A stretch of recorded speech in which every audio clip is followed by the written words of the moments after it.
Никој не може да ја даде гаранции на Македонија дека ако сега го смени уставот, нема да има нови пречки на европскиот пат. Ова е став на еврокомесарката за проширување Марта Кос, искажан во интервју за Европската новинска редакција на прашање на МИА дали по уставни измени не би имало нови блокади поради билатерални прашања поврзани со идентитетот, јазикот или историјата. Разбираме дека ова не е лесно прашање, промена на устав. Сваќаме и тоа е многу човечки и разбирливо што вашата земја сака да има гаранции по се она што го помина. Гаранции не може да има, но она што го очекувам од сите земји членки кога има билатерални прашања е разговорите да се водат со добра волја и со визија да се дојде до компромис.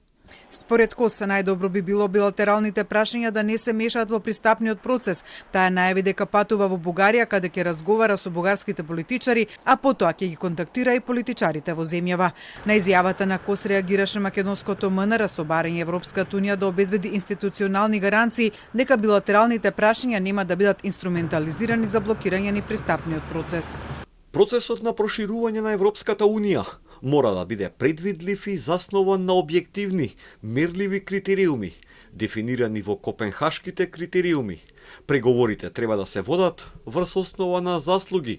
Според МНР, само на тој начин може да се обезбеди транспарентен и предвидлив процес на пристапување. Пред само 2 дена бугарскиот министер за надворешни работи пак недвосмислено порача дека уставните измени се првиот, но не и последниот услов за Македонија на европскиот пат. Многу е важно тук да се знае, че промяната на Конституцијата и вписването на българите като државотворен народ не е единственото условие.